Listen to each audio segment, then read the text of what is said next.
everybody, and happy game day. What a big-time day for college football and obviously for the University of Tennessee.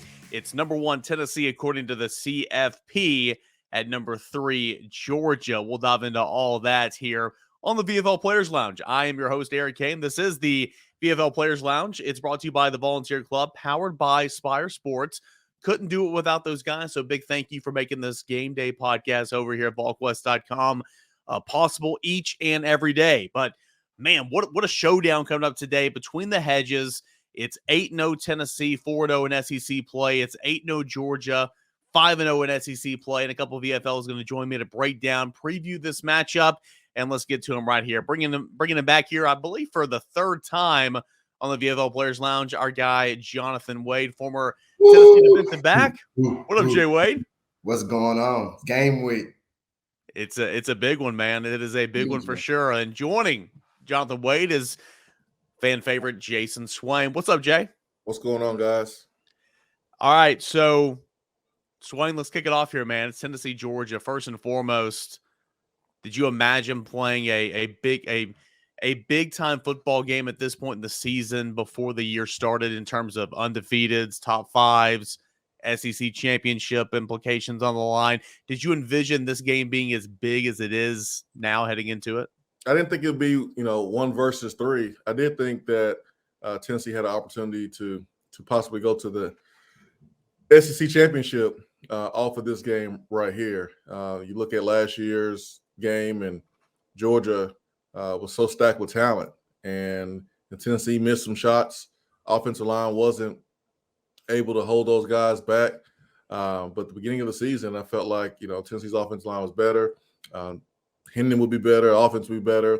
And there was an opportunity to possibly beat Georgia and get to Atlanta. I did not expect that Tennessee would be undefeated at this point. So, hey, man, kudos to the players, the coaches, everyone involved for putting Tennessee in this position. But it's going to be one hell of a game, that's for sure.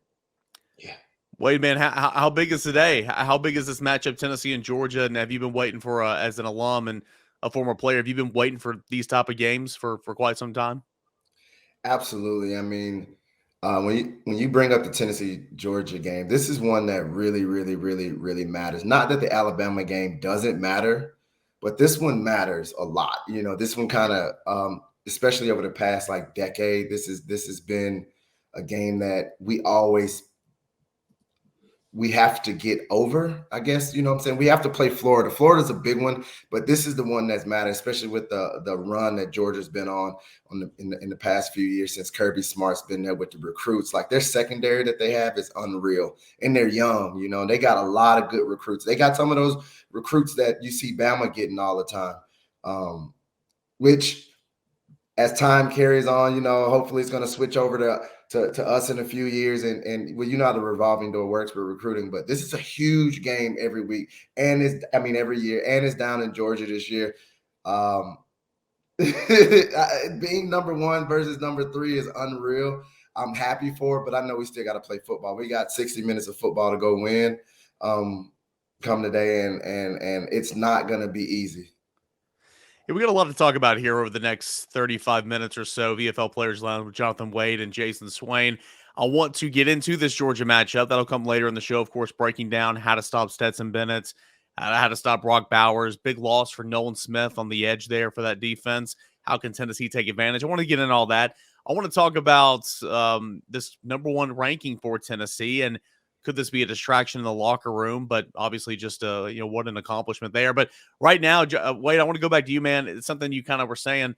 Neither one of you guys were from the state of Georgia, but so many players in the current locker room over the past years. There's a lot of good football players that come from the state of Georgia. Yeah, for sure. So you go back down in there to Athens. This game still means, even more so than a rivalry, even more so than another win on the schedule, this game feels like it means more for so many in that locker room simply because they're going home.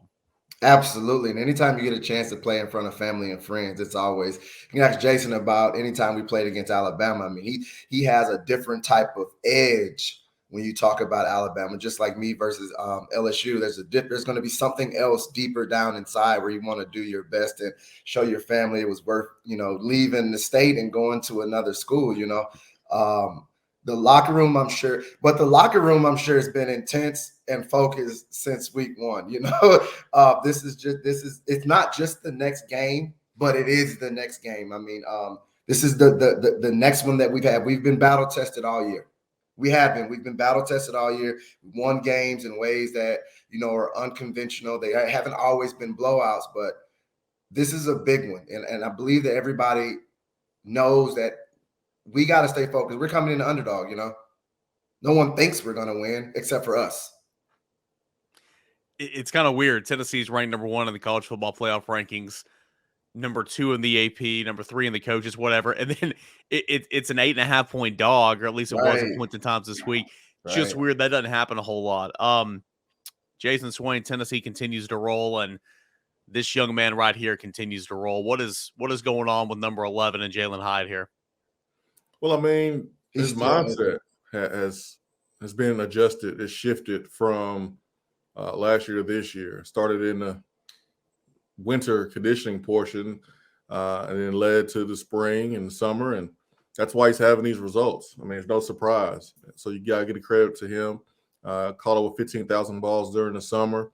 He's been humbled, and he's focused right now, and he continues to be humbled, not allowing the success to make him lose sight of what got him here. So, man, you add that with Heupel and Goldsch's ability to scheme up and find opportunities for him to get open. Man, it's why right now he should be the Biletnikoff leader for the best wide receiver in the country, and he's shattering school records left and right. Jason, this isn't a position Tennessee's been in a long time, over the last 10, 15 years or so, but it has been before. But I mean, you mentioned it right there, Biletnikoff, and I 100% agree. But I mean, hell, he should be getting some Heisman love too. And I understand you got Hendon in that locker room. Hendon's throwing the football. The campaign is for Hendon Hooker, and I get it. But I mean, what Jalin Hyatt's doing right now, stat wise, I mean, that's Heisman worthy as well. Wouldn't you agree? Yeah, I mean, Devontae Smith at this point of the season has some of the similar numbers. So you add in the opportunity to play in the SEC championship game. That was what Devontae Smith was able to do and balled out that game. So if Tennessee can continue to win and play some special games, then sorry. Had a little dog there. I don't know if your dog likes Jalin Hyatt there, Jonathan. Oh, yeah, that's why he's barking. We're talking about him. Well, when you look at what Tennessee's done, obviously Jalin Hyatt's been balling out all season long, and he balled out against Kentucky and everything. Jason, did you see Tennessee? I mean, I think everybody picked Tennessee to beat Kentucky, of course, but did you see Tennessee putting the butt whooping on them 44-6? Did you see it kind of playing out that way? Because the offense did what it did, but the defense is what kind of stood out and was the main storyline. I saw Tennessee scoring 40-plus points. I did not see defense dominating the way they did, special teams dominating the way they did. I mean, you had a kick out of bounds, you had a missed field goal, mixed extra point. But outside of that, you had a pump that was almost blocked for Tennessee that caused Kentucky to shank it out of bounds. You had a blocked extra point. You had 2 kicks down inside the 5-yard line, and then you had a great return by D. Williams. So Tennessee just really dominated in special teams, and then defensively, multiple sacks, interceptions on Will Levis 3 there. I mean, it was a dominating performance. You had one of the best running backs in the conference not re-enter the game, and that game was over, man. It was pure domination. Tennessee probably could have hung 60 against Kentucky on Saturday night. So I did not see that type of domination, but I feel like Tennessee was a whole lot better than Kentucky and would win by double digits. Jay Wade, I bet your play of the game is probably my play of the game, and I bet it's this right here. Danico Slaughter. Bam! I mean, from a guy who hadn't played a whole lot of football in terms of defense. I mean, he's been here for a couple of years, playing some safety last couple of weeks, and then, oh, yeah, McCullough's back. Let's just slide you outside to play cornerback. I mean, what type of performance does that take? I mean, and then just the wherewithal to go make plays. He created 2 turnovers. That one right there popped up. Juwan Mitchell got the interception. He had a pick later on. I mean, what a day for Danico Slaughter. Unbelievable, especially just to be thrown into a new position like that. The amount of confidence that instills into the player, along with the unit, to be able to just plug it. Really impressed by Turnage as well. Turnage played well.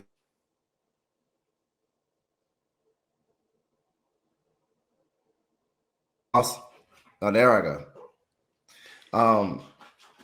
Yeah, but Slaughter's performance was amazing. I didn't expect that either. Now, going into any game, defense to always 17 points or less, 3 turnovers.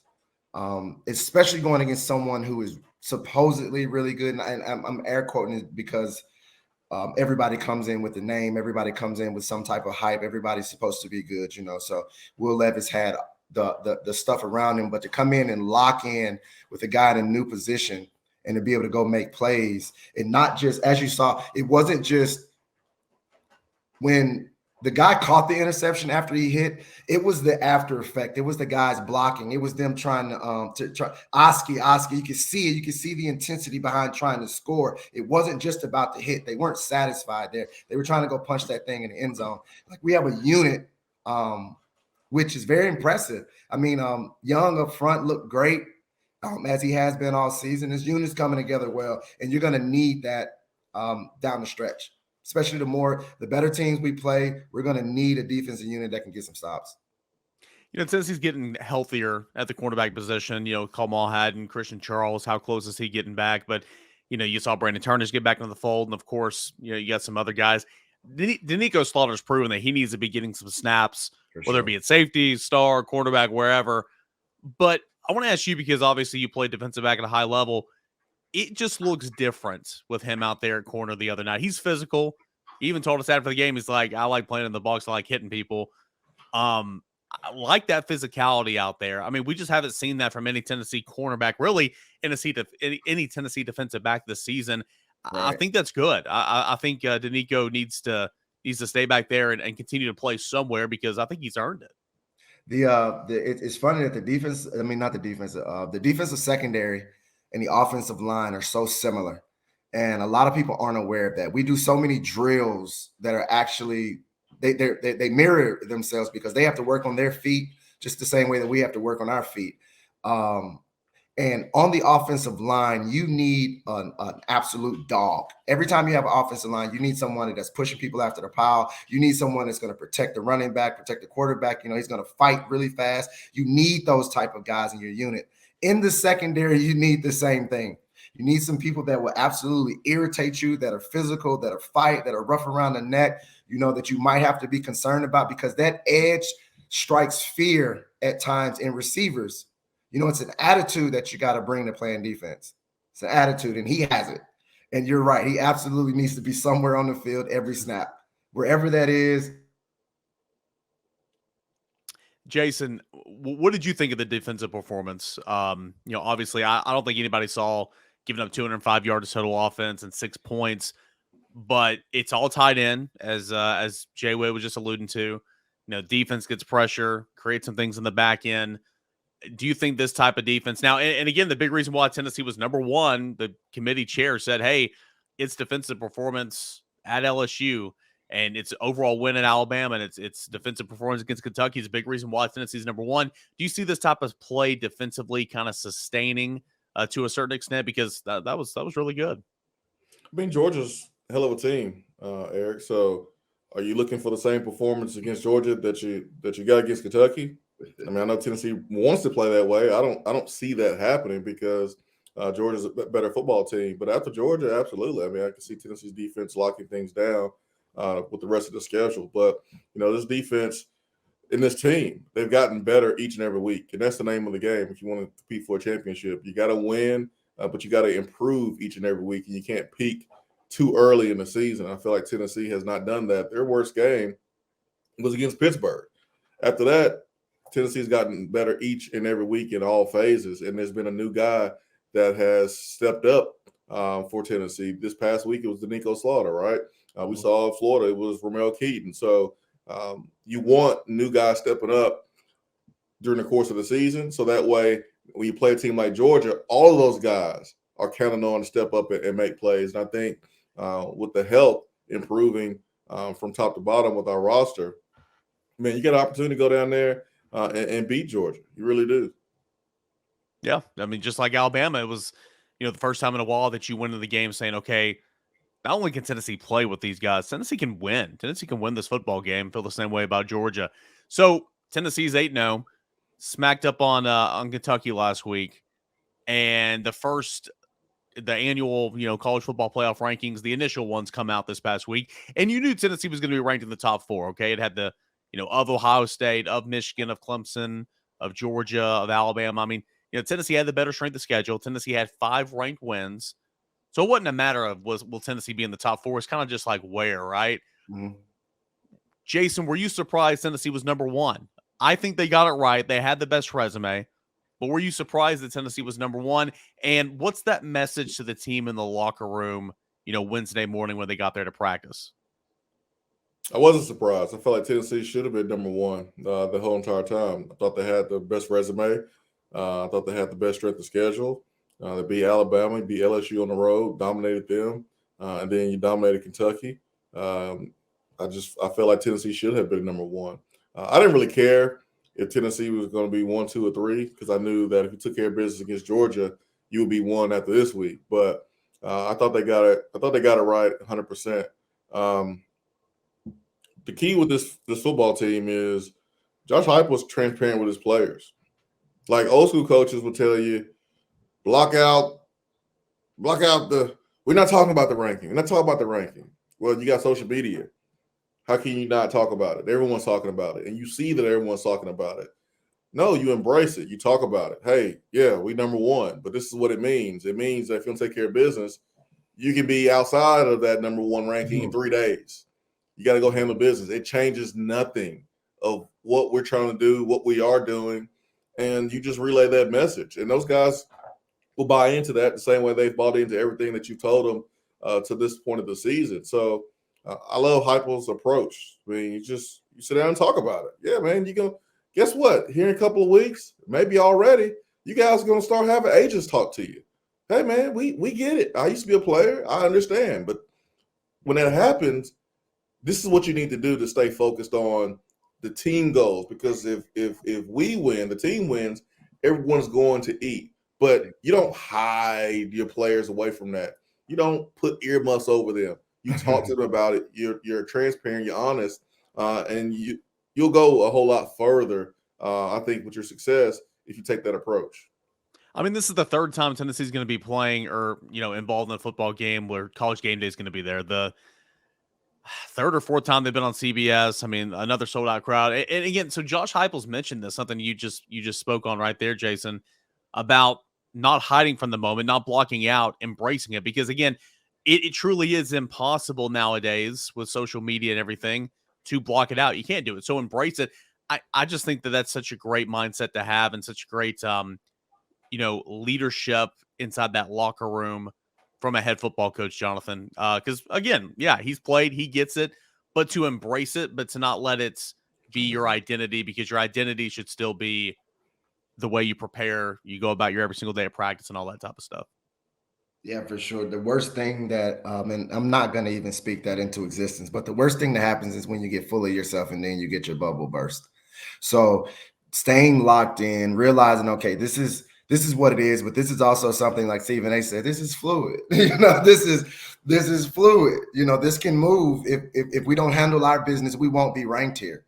So you can be happy about it for right now and then lose, or we can get back to work, understanding that we're going to get everybody's best swing. We're going to get everybody's Super Bowl right now. Every time we play, people are going to, we're not a secret anymore. Everybody thinks we should be ranked number 1, right? Not just Tennessee fans. So we got to stay at it, and we're getting healthy, like we've been talking about. We've been getting better this entire season, which is probably to me the most underrated. Look at our offensive line, and from where it started to where it is now. We don't go into a game as concerned. Not that we may have at the beginning, but you kind of don't know. But the offensive line has been unbelievable, and to hear that from a defensive back is incredible in itself. But as we continue to get better and better and better as we have all season, I think the coach is doing it correctly, like what Jayson Swain. Don't run from it. Don't hide this. Let's talk about it. This is where we are. This is what it is. This is what it's like being good. Get used to it. How about that? Can you guys handle this? Because when you're one of those groups, you have to be able to, sustain your success year in and year out.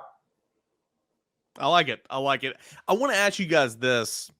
This hasn't always been the case, and if you guys see it differently, please tell me. I mean, there's always going to be some haters out there. There's always going to be some people with an agenda that, seemingly just don't like your team, don't like your program or whatever. But Jayson, I feel like from a national perspective, people like Tennessee. Maybe it's because you just knocked off Alabama. Maybe because it's a fun, high octane offense and all that. But have you kind of got that sense that Tennessee, against Alabama, Tennessee was a media darling. Everybody wanted Tennessee to beat Alabama. I don't know if I feel that strongly about it just overall, but do you feel like Tennessee's kind of getting the benefit of the doubt with it in terms of the national media and the talk shows and all that because it's fun and it's a team people can root for, I guess is what I'm saying. I think people like Heupel, and I think people like this offense. Other than that, I don't think people like Tennessee. I think people like the idea of a new team rising. Yeah, this is what happens. There's a cycle that takes place with individuals and teams. The new team gets the love. I remember when the Patriots won their first Super Bowl, everyone loved the Patriots. Oh man, Tom Brady, was a backup and man, won a Super Bowl and he was liked. And then there was a shift. People started hating the Patriots. Why? Because they were winning so much. And that's happened. It happened with Alabama when Nick Saban won his first championship. Like no one hated Alabama like they hate Alabama now. The Warriors in NBA, watch him out. Golden State, everyone loved Steph Curry until they started winning too much, and then people wanted to see somebody else win. So people are ADD, man. Honestly, they get tired of seeing one team win and dominate, and then they want a new team to emerge. So now Tennessee is just that new team that people like. But if Tennessee ends up like Alabama or Georgia and has the opportunity to win multiple championships and actually wins multiple championships, I can promise you guys right now that all that love is going to go away. I can promise you that. Remember Tim Tebow? Everyone loved Tim Tebow when he was ascending. And then when he got to the Broncos, they're talking about how trash he was. Get him out of the league. He's terrible because he reached that peak. And so people, it's a cycle, man. People like seeing, teams and individuals rise, and then it's all about the teardown after that. Yeah, Jayson, nobody wants to see Cavs Warriors round 4. Sorry, in the NBA Finals. It's same matchups every year. I mean, we got sick of that, Jay Wade. I can watch the Warriors until I'm 85. I can too. As long as Steph play. Yeah, I mean, I feel you, but saying like the Warriors were getting hate. You're right, especially when they got the same. Yeah, they're the same team. It wasn't fair when they got KD. They were cheating. Yeah. It wasn't even fun anymore. I get you. I know what you're saying. So people don't like the Warriors as much now as they did when they were chasing their first championship. I want to get into Georgia. We're going to take a breather here in just a second, but I do want to ask you one more thing, Jayson, before that. You had a chance to do a little sideline for the Vol Radio Network. I would imagine that was your first time.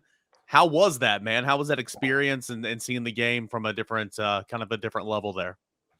No, it was real cool. It was real neat. I got a new respect for announcing during the game. Being able to hear Brent Hubbs and Pat Ryan and Bob Kessler do their job, man, pros, and that's difficult to do. So being on the sideline, having a different view, reporting on potential injuries where Tennessee didn't really have any. Kentucky, Hyatt, kind of had his funny bone hit a little bit and had to shake that out with his shoulder. And then interviewing Josh Heupel at halftime and having to be really quick with your questions and get in and get out. That was something new, but it was certainly fun and really cool to experience that view of it for sure. Hey, just watch out though, man. I've been doing sidelines for high school on Thursdays for the last 5 years. Never been hit in my life. I got hit for the first time last week, and how about that? Woo! I mean, I hadn't been hit like that since the football days. I'm gonna tell you, I'm still a little sore a week later. So hey, head on a swivel. Always head on the swivel. I was really mindful of the ESPN cart, making sure I didn't get run over by that thing. Dude, that'll play you over for sure. Yeah, but I was right there when Jabari Small caught the touchdown in the end zone, and Hendon threw a great ball that made Jabari kind of stop his feet, turn around and catch it rather than leading him to the corner of the end zone. Because I don't know if I would have tried to help Jabari not hit the pad. I probably would have just moved out the way and just let Jabari hit the pad. So my bad, Jabari, because we both can't be getting hit on national TV. Only one of us got pads on, so I got to protect my body. But no, man, that's something I was thinking about during the game, is making sure that I stayed away from any action on the sideline, not getting run over, and not getting run over by the ESPN cart on the side where the guy maneuvers with the camera. Yeah, and again, you're going to be down there for the rest of the season, so we can look forward to that if you're listening on the Ball Radio Network. Yeah, for sure. So I'll be down there in Georgia, man. Be down there in Georgia, and then back home, Missouri, and then South Carolina and Vanderbilt to close the season. So, man, I'm looking forward to the opportunity, and it's been fun so far. I want to hear some reporting, actually, or obviously, but I want to hear some Booger like analysis. I know a lot of people don't like Booger McFarland, but not a Booger mobile. But when he was that third, pretty much analyst down there at field level, I thought that was so cool. I love that. So, maybe that could be a variation with you at the Ball Radio Network. Yeah, I've been getting some tips from my man Cole Kublik, who does a great job with SEC Network, and talking to Jeff Francis, and DJ Shockley does the same thing for Georgia. So I've been talking a little bit with him this week, but I'm looking forward to it. I mean, it's going to be a fun new challenge, and hoping to bring a lot of value to the broadcast, and helping our listeners as they're watching the game and listening to us be able to enjoy the broadcast. So it's all about the viewers, man, and listeners. I grew up in that household back in the day where you would mute the TV and turn on the radio. So I know what you're saying. Hey, we got plenty more here with the VFL Players Lounge. Going to get to specific matchup, and I'm going to ask these guys about those matchups, Tennessee and Georgia. Jayson Swain, Jonathan Wade, appreciate you guys for joining us here today. And don't forget, hey, the VFL Players Lounge, it's brought to you by the Volunteer Club. It is powered by Spire Sports. Let's get a quick word in from our friends over at the Volunteer Club.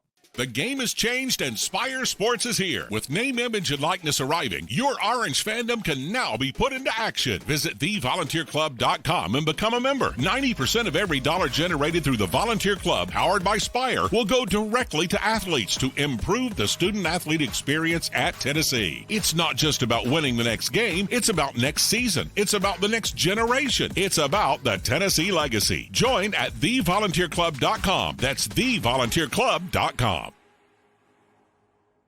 All right, guys, welcome back into the VFL Players Lounge. Again, as we just heard, it is brought to you by the Volunteer Club, powered by Spire Sports.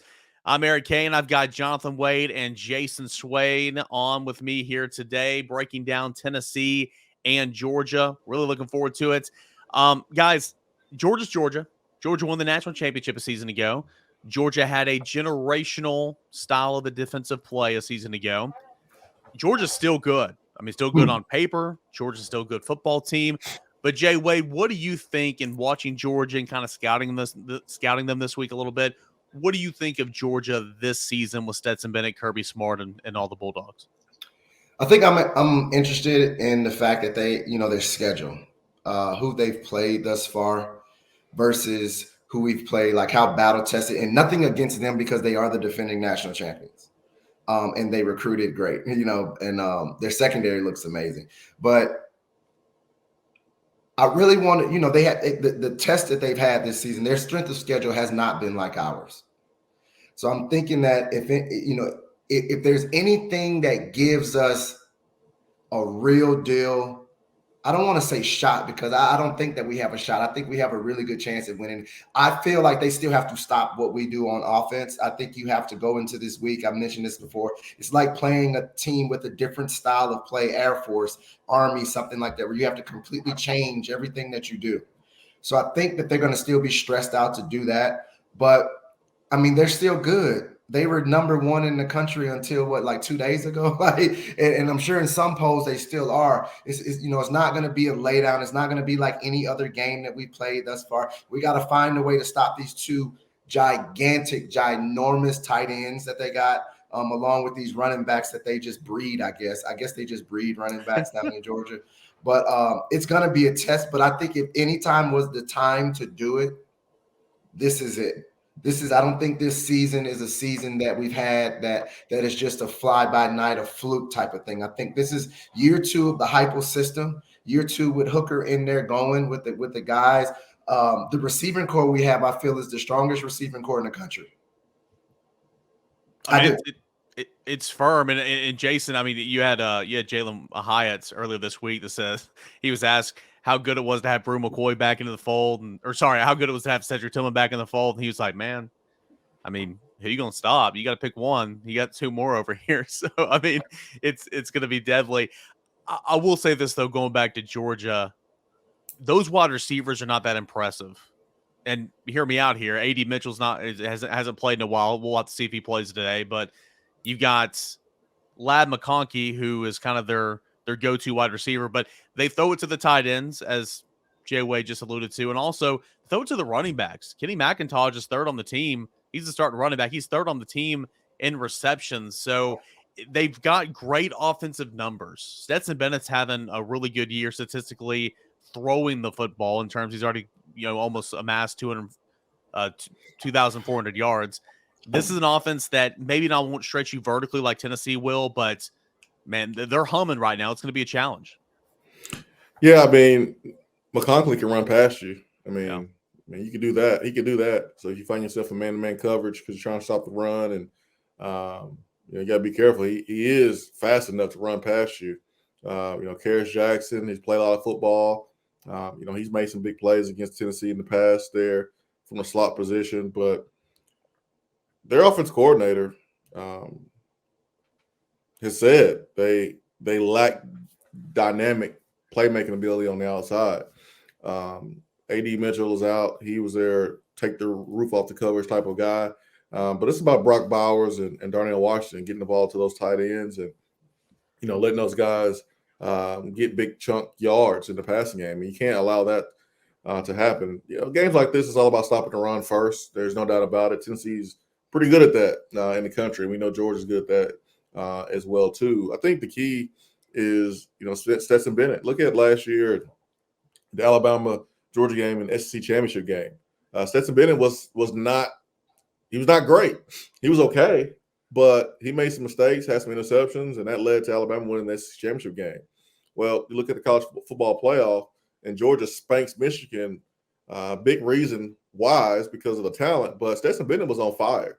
Stetson Bennett played better in the last 2 games of the season than he did in the SEC championship game. So it's always going to come down in games like this to the quarterback, and it's going to be the same way, I think, this Saturday. But it's those tight ends. Tennessee had a little bit of an issue holding up Alabama's tight ends in coverage.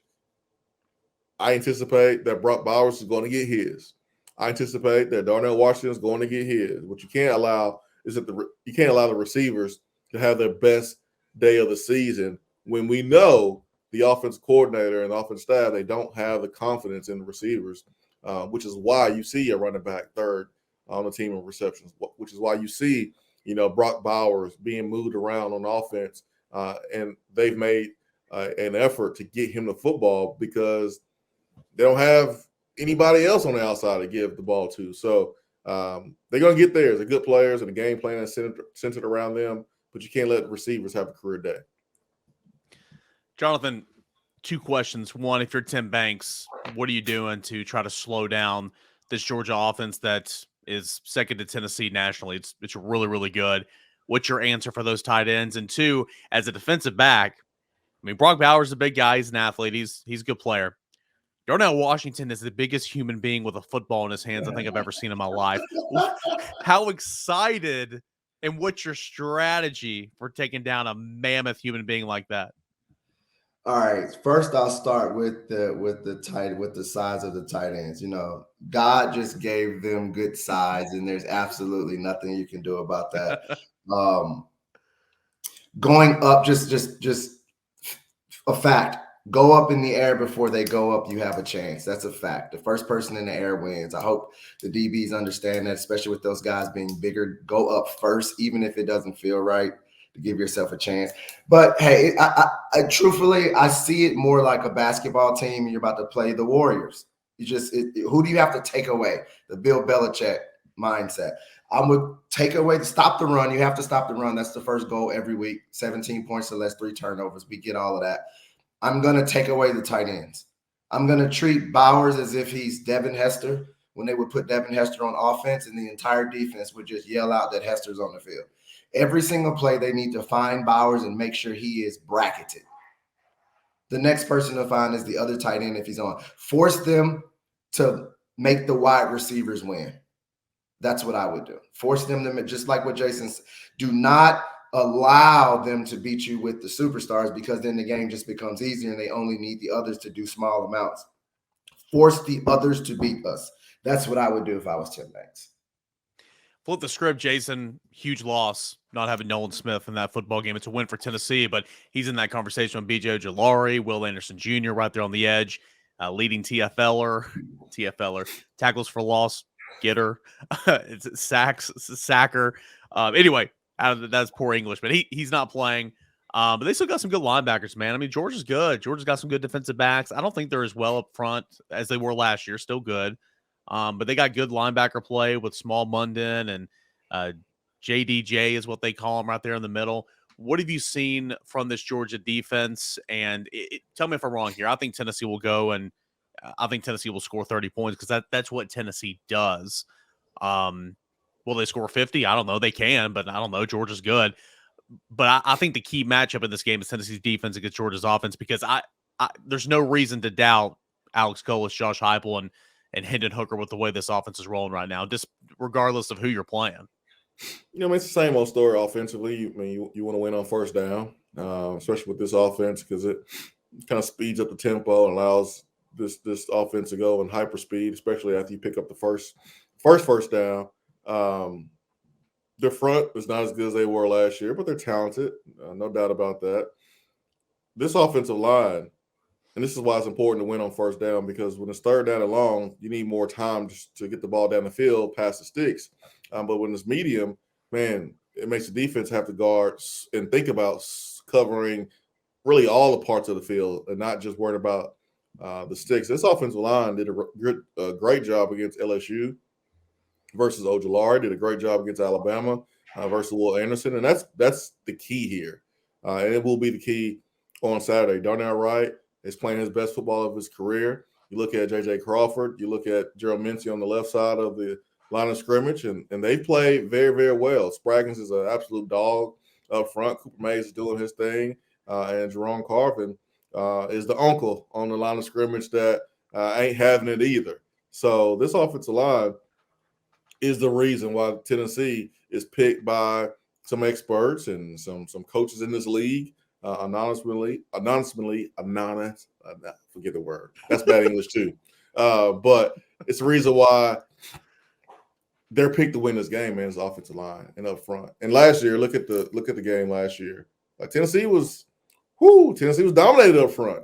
Yeah. You know, in that game. So it's the reason, man. It's the reason why Tennessee can win this game is offensive line and the trench play. All right, guys. We've reached the end of the VFL Players Lounge, so you know what I'm about to ask you coming up here. Later today, 3:30, Tennessee. Also, people have been calling me out. I'll release this Friday evening, so if you're listening to this on Friday, it's tomorrow, but intended for a game day podcast.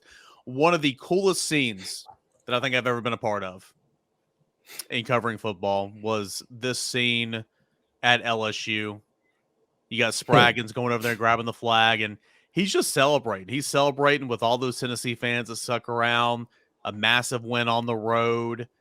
Really, really cool stuff to see and just kind of witness there. So my question for you guys, Tennessee going to go down there and quote unquote pull off the upset as the number one ranked team in the country. What do you see happening today for Tennessee and Georgia? You can give us a score prediction or bowl prediction, kind of whatever your thoughts are for this game. Jonathan, you can go first if you wouldn't mind. Honestly, you know what I would like? I would love a defensive matchup. I would love a defensive game because I feel like we would just explode at some point and then it would just get out of hand. I really would. If we could keep it, I don't want them scoring a lot. I don't want to see Bowers. I don't want them to get going. I want us to be. I want us to keep what we got going. The energy we have, the speed we have, the tempo. I know what that pressure is like when we put up 30 points really fast, man. It's a scary sight that, you have to change everything you're doing. Let me see. If I had to pick a score, I don't want to pick a score again because I was so wrong the last time. That's just what makes it fun, though. That's tough. All right, I'll go 33-24. Vols. 33-24. That would be hitting the under, which is at 66 right now, but that is a Tennessee win, more importantly. Jayson Swain, what do you think today's going to be like for Tennessee and Georgia? Man, I got Tennessee winning. Can I do score predictions and stuff as a probably not. Don't mess yourself up, bro. Oh yeah, that's a good point. Now you continue to your resume keeps getting bigger and bigger. Bro. I guess not. You too big time for that. You can't say that. I can't do score predictions, man. I think Tennessee wins though. Ooh, that was me trying to get Swain in trouble there. Obviously, I think Tennessee is gonna get it done, man. This is cool stuff, though. As two former players, you've been waiting a long time, for Tennessee to be playing big-time games like this. They've done it against Florida. They did it against Alabama, going on the road to LSU. That was fun. But, hey, I've said this like 4 times already this year, the entire college football landscape, the entire college football world, all eyes between the hedges in Athens, Tennessee, and Georgia. Should be an incredible atmosphere. You guys are licking your chops here, wanting to get in that action. I can feel it. But, anyway, it should be fun, guys. Appreciate it as always. Jayson Swain, Jonathan Wade. Thank you for joining us here on the Volquest Game Day podcast, and enjoy the day, guys. You too. Have a good one. See ya. Go Vols. All right. That is Jonathan Wade and Jayson Swain right here on the VFL Players Lounge. Big shout out to the Volunteer Club, powered by Spire Sports, for making this possible. And as always, you can follow me on Twitter at _Cainer. Follow us on Volquest on Twitter, Volquest _on3, and hit us up on the general quarters, our live game day thread. It's going to be happening throughout the game. Thousands of Tennessee Volunteer fans will be in there with you. We're going to keep you updated all throughout the day, Tennessee and Georgia. Man, should be an incredible atmosphere. Can't wait to see what it looks like. Tennessee and Georgia, 3:30. And we'll have coverage all on the front page, general quarters, throughout the entire weekend at Volquest.com. Don't forget, $1 for 1 year. If you're watching on YouTube, hit that like button. And please subscribe to the channel. This has been another edition of the VFL Players Lounge.